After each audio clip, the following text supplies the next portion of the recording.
GunsAmerica's Hunt 365, and today we're going to try a new beginning of a series and see if you like it. If you do, be sure to like, subscribe, share, and comment, and tell us that you want us to proceed with this series. So the series is going to be hunting wrecks, and if you've hunted for long enough, you've had one, and if you haven't yet, then kind of hold on to your pants, because it can happen to anyone at any time. Nick and I just had a pretty bad one. What was this, three nights ago? Three nights ago. It was on the 31st of October, so pretty recent. So in order for you to kind of understand the big picture of why and how this whole thing happened, you need to know some kind of personal stuff about me that's happened. So in Idaho, where I live, hunting season, regular over-the-counter tags, which is what I do. I don't get too much fancy tags and hunts going on. So I have horses, and I hunt pretty hard during the general open season. Nick goes with me a lot. Yep. We hunt together, and it opens on the 10th of October. Well, I'm getting ready, horses are shod, gearing up, pickups gassed up, right, all that kind of stuff. And I always have buddies that at the last minute are like, my scope isn't working, or can I come over and chronograph, or I need some help with my rifle, always at the last minute. So I'm trying to get ready, and guys are coming over, and my abdomen starts to hurt real bad, right? And I just kind of push through it, and I'm like, yeah, whatever, I'm fine. And then 2 days of this happens, and the third day I don't get out of bed. I'm like, man, I'm really, really hurting, and I'm not nauseous or anything, but I'm just in pain. And so by Monday, I've had enough of this. I'm headed to urgent care center. Can't convince them that there's anything wrong with me. Finally, they do a blood test. Supposed to order a CAT scan, but don't do it. So the next day I go to a different urgent care center. They take it more serious, get me in for a CAT scan, and we find out that day. And by the way, hunting season opened on Monday, and this is now Tuesday. I'm missing opening day. I'm pretty depressed, right? And I feel like crap. Right. So anyway, we find out that I have a huge tumor in my abdomen, when I say huge, 4 inches in diameter, and they're wanting emergency surgery done. They don't know if it's cancer. I'm pretty freaked out. I lost my sister to cancer earlier this spring, and so it's not something that I'm taking too lightly. Anyway, long story short, the first surgeon doesn't want to do the surgery after I'm prepped for surgery. They put me off another couple days, finally get me in, cut me open, put 4 big holes in my stomach, big C-section scar, and cut this thing out of me, get it out, and then I'm on kind of the road to recovery while everybody else is hunting, which is rough. So I'm struggling with this. I want to go. I start about 2 weeks exactly, no, a day before 2 weeks, so a week and 6 days. I have a doctor's appointment, go in, and the doc says, hey, you're healing up great. It's not cancer, we got the tumor tested, you're in the clear, but you can't lift any more than 15 pounds for 6 weeks. And of course, that's pretty rough to hear. I'm pretty strong, I lift weights and try and exercise and all that, and that's a really bad thing. I'm like, well, can I ride a horse? And she says, yeah, I don't see a reason you can't ride a horse as long as you don't saddle it and lift more than 15 pounds, right? So the next day I leave and go road hunting, and it's cold, it's below zero where I go, and I am a very unsuccessful road hunter. Apparently I suck at it, don't know how to do it. Anyway, and so the following week I call up Nick and I'm like, hey, you want to go hunting? You want to take the horses?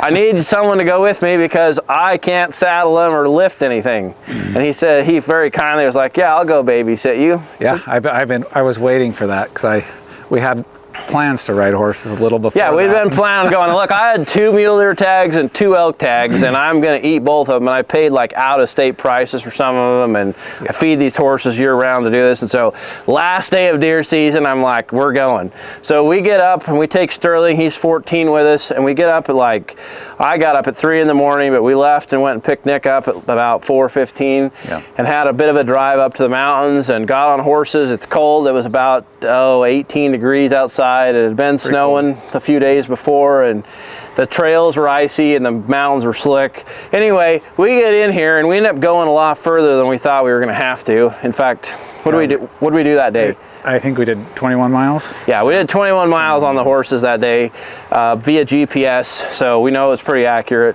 Which is a long ways to ride if you haven't been riding and your stomach's got stitches in it, right? So I was hurt. Or if you've had a chance to ride a horse a couple times before you go. Right? Yeah, I hadn't been doing really anything. Like, I didn't even eat that whole week of that surgery thing. So, like, I'd been like 3 weeks of just pretty rough, you know, experience anyway. So now we're up here in the cold. We get in here and I'm glassing and I spot a buck out on this ridge at 500 and what was he? 544? 544 yards. And I look at him and I'm like, ugh, crap. Because he is in like the worst possible place he could be for me to shoot him, because it's a razor ridge. It's just a few feet wide. Yep, just literally maybe 4 feet wide at the most on the top, yeah. And out the back is a giant canyon with a cliff, and out the front is a giant canyon with a cliff.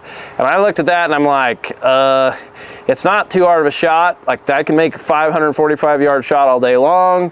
I think Sterling, the 14-year-old, could make the shot, but I can't really get him out of this hole if he drops down in it. And so I'm like, I really can't do this, so I'm not gonna do it. So I said, Nick, do you wanna shoot him? Since I'd spotted him, Nick's like, yeah, I'll shoot him. So we get the spotting scope set up and I'm videoing through the spotting scope. Nick actually like gets really a good solid position. Yeah.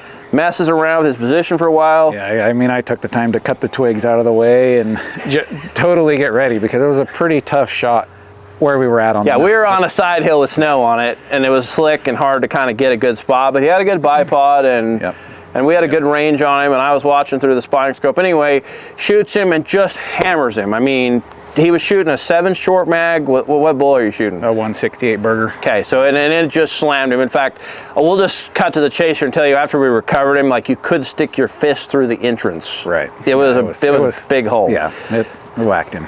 So he made a perfect shot. Deer tips over, and we're like, it's cold out here, and it's a long ways down that ridge. Let's keep hunting. The animals are still out. We have, you know, more deer tags we can fill. If we can find ones that are like closer to the trail, downhill to the trail, right? Which is what I wanted. So we hunt and hunt and hunt, and we get into some elk, but we don't find any more mature mule deer. Yeah. And so we eat lunch, come back, go down this ridge, and I lead a pack horse down, right? I'm like, well, you guys go down and find the deer, and I'm leading this pack horse, and we go, and I leave my coat because we know we're going to be hiking back up. Yeah, he was way down the ridge. I mean, yeah, it was further than I thought he was down the ridge. And then when we get down there, he's not there, and I'm like, oh crap. So I stayed with the pack horse. Nick goes and looks for him, finds blood, tracks him and finds tracks him down the mountain, and he'd apparently stood up and then tipped himself off the cliff and rolled and rolled and rolled and rolled, and was almost to the bottom. Almost to the bottom. Yep. Yeah, it was bad. Yeah. So anyway, we're thinking, we don't even have a backpack. We're thinking, oh crap, we're gonna have to carry him up a piece at a time, you know. And Nick's having to like hands and feet. Yeah, I mean, it was steep enough. It was, you know, hands and feet. There's no just walking up the mountain. It was crawl up. It was bad. Yeah. And there's huge pieces of granite, like 30, 40 foot slabs that are kind of buried under like a half an inch of dirt. Or less. And you get on them and they just slide, and the horses don't do well on those. And so anyway, they go down to start cutting him up. I start working the pack horse down. I end up sliding the pack horse down into this hole, get him right up to the deer. We get a few pictures, some video, and then Nick does a boneless method on him. Gutless method. Gutless method, sorry, not boneless. We were going to originally bone him out because we thought we were going to have to carry him up. Yep. But once we got the pack horse down, we're like, nope, let's pull off quarters.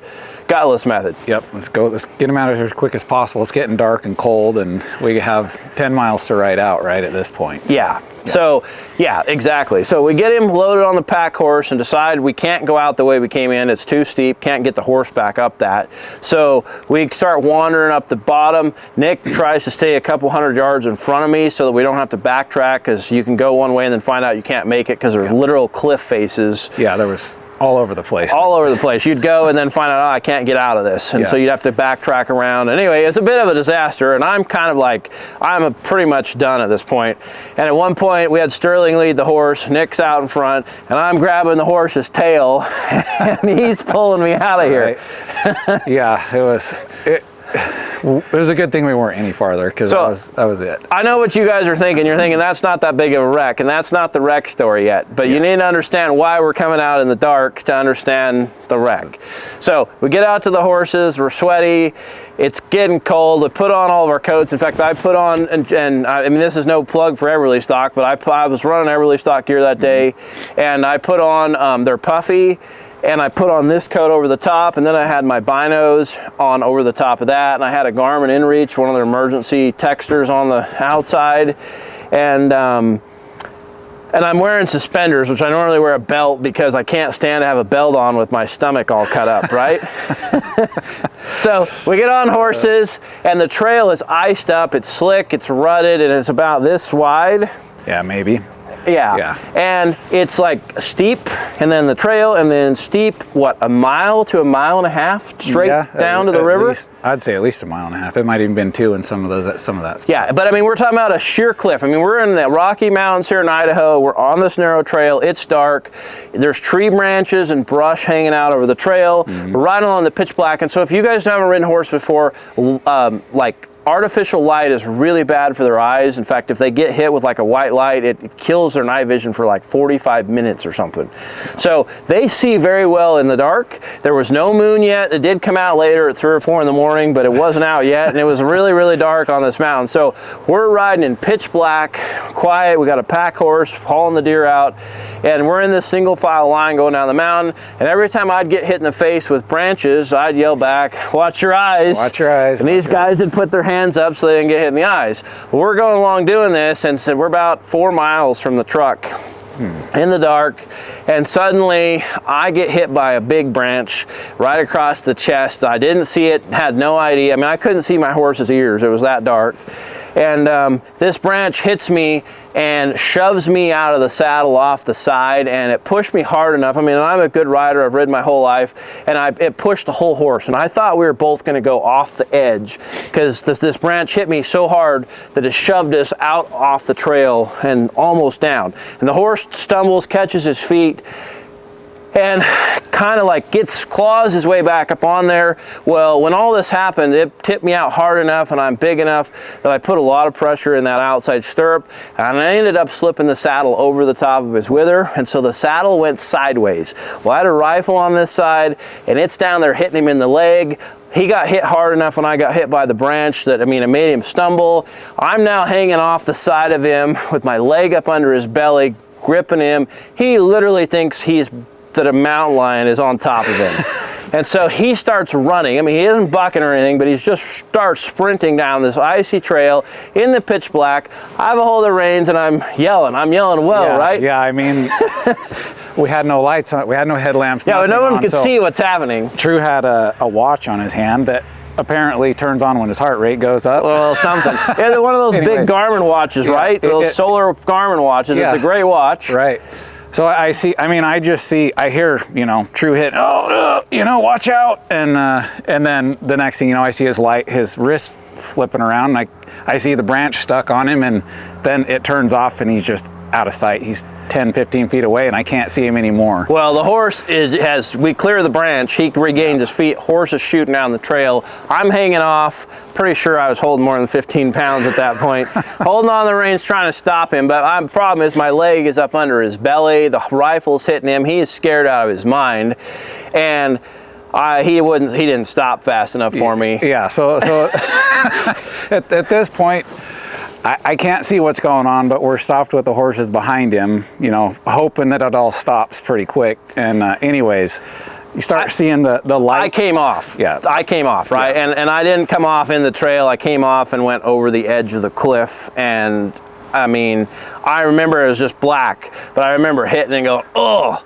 and then rolling and tumbling and my arms and legs flailing and thinking, I literally remember distinctively thinking, like, I am never going to stop. Like, I'm going to roll for a mile and a half down this mountain. Yeah, so he must have been saying it out loud too, because he said, I'm never going to stop. And they heard me. I'm just watching this little light turning off and on and seeing it, and just seeing it flashing through the bushes and tumbling down the mountain. And we're not talking like 10 feet, we're talking like 40 yards down the mountain. It's just, I just keep seeing that light, and he's, you know, all the way down the mountain, and then he says, I'm never gonna stop.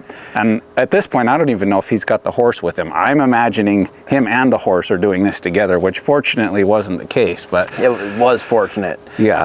Yeah, that would have been really bad. But look, this isn't some sandy beach we're talking about rolling down here. This is a Idaho mountain with granite boulders, like everywhere from like a four-wheeler size down to watermelon and football size rocks. I mean, they're just all over the side of this hill. They're frozen in. There's tree branches. There's logs with sharp sticks poking out of them. And I'm rolling just flying down this. He's rolling fast, but the best thing about the roll was every time I heard him make a noise, I knew he was still alive, because it was that kind of a mountain, right? Like every time he hit the ground, I'm like, he's still alive. He's still alive. Oh. So anyway, I mean, rough spot. I finally get stopped, and I'm not sure where I'm at or what's going on. It's pitch black, but I'm just hugging the face of this mountain, and I'm head up, which is amazing. Yeah. Anyway, and I'm just sitting there thinking, all right, where's the most pain coming from? Like, I'm literally thinking that, and then I kind of am like, look up, and I see a white light way up above me, and Nick yells down, "Are you alive?" Well, I don't know what I said, but that's that was the first thing he said to me, or maybe he said, "How are you alive?" I don't know what he said. When I got down there, that was the first thing I said after trying to get down. I mean, sliding down the mountain to him and through all the rocks, just trying to get to him. Like, how are you still alive? Like, yeah, it was bad. Yeah, it was. So crazy. he gets down and he's all, "What's broken?" And I'm like, "I'm not sure yet." Like, that's why I said, I'm literally not sure. Everything's just starting to hurt. And then I'm like, "But I know I hit my head really hard, so check me for a concussion." And so he takes the light and shines it in my eyes. He's all, "There's dirt in your eyes." And I'm like, "Okay." And he's like, "Your eyes are not," he's like, both of your pupils are contracting, but not at the same rate." And I'm like, "Okay, nothing I can do about that right now." Yeah. So he starts checking me out, and there's a big, how long was the branch? I thought it was 6 or 8 feet long. 6 or 8 feet, yeah. Yeah, there was somehow like a branch jammed in between my knees and through my legs. All twisted together. So yeah, like just a big old mess. Anyway, he gets that out, and I'm missing a glove, I'm missing my hat and my headlamp. My binoculars, I got an Everly stock bino pack, and the binoculars are tethered, and they're a pair of Leica Geovid, the rangefinder pros, and they're like down here, like hanging against my knee. More than likely, they were like beating me as I was rolling down the mountain. Anyway, but it was all okay. Like, the gear seemed to be fine, so I put it in, and I just sort of stayed there and in pretty good pain. Nick crawled back up the mountain, found my hat, which was all smashed up. Found my headlamp and brought it down to me. So we turned that on, and then I crawled up the mountain. Yeah, I crawled up the mountain. I stayed behind him for a minute, and he's like, "I think I got it." And I'm like, I don't know. I let him go a little ways. I'm like, well, maybe he does have it. I don't know. He doesn't look broken. I got up on the trail, and like my hips hurt, my pelvis hurt, my knees hurt, my elbows hurt, my shoulders hurt, my stomach hurt, where, I've got 4 holes with stitches and a C-section scar. Anyway, I mean, this is 2 weeks in from the surgery, and I'm still not supposed to be lifting anything, and I'm rolling down a mountain. Anyway, Nick goes down the trail to find my horse, and I'm upset. I'm like, my horse is going to rip my saddle apart. My rifle's going to be in pieces. That's what I was all worried about. Anyway, that was the main concern was the rifle. Yeah, I'm like, crap, that's my favorite rifle. So anyway, Nick goes down the trail like 50 yards, and Rocky is just waiting. He just stopped, and he's waiting, and Nick catches him, and the saddle's tipped off the side, and rifle's still there, my crap's all still there. So, but the cinch was tight enough he couldn't get it back up. So I had to loosen the cinch while Nick pushed, and we reset the saddle, and the trail was so narrow, though, that they couldn't get around me in the trail. So I ended up having to walk for about half a mile just to get a spot where Nick could lead, because I was just like mentally not in a place to feel like leading. And anyway, they got around me, and then we rode out 4 miles, and Nick drove us home because I wasn't up for it. It was an adventure. We end up with stories like that. Seems like every time we kill something. Not quite that bad. That was probably the worst wreck I've ever had. And I mean, guys, I've been doing this horse thing for a long time, and I have good horses, and I think that was preventable. I was being dumb. I should have turned on my red headlamp and just I mean, if I'd seen the branch, it would have never happened. But right. you know, it's one of those things that hindsight is 20/20. It's a wreck. I'm lucky to be alive and to not have been hurt worse. But I mean, I got bruises. I got purple bruises around my hips, shoulders. Yeah, my knees were swollen up for a bit. I don't know. It's hard to understand seeing somebody fall down a mountain like that, in the place like that, and then be. Yeah, and I mean the rocks were legit bad. Yeah, it was bad. Like just looking up the mountain where he came down and seeing all the tore up dirt and places where he had hit the ground and then missed the ground for 20 feet. I mean, yeah, it was a legit. So anyway, that's the story. That's the wreck. If you've got a wreck, shoot us an email or leave us a comment, because we'd love to do a video about your hunting wreck. And make this a series that we do going forward. So we appreciate you guys watching. My gear came out unscathed. Yeah, I'm not permanently injured. I mean, I hurt all over right now because it's just a couple of days ago this happened. But I truly do feel, between the whole tumor thing and this wreck on the mountain, lucky to be alive. One of my other buddies called me this morning or texted me and wants to go hunting tomorrow, and I was like, I'm gonna pass. So yeah, I'm gonna wait and get healed up before I do anything else stupid. So anyway, guys, we appreciate you watching. Please like, subscribe, and share, and we will see you next time here at Guns America's Hunt 365. Thanks, Nick.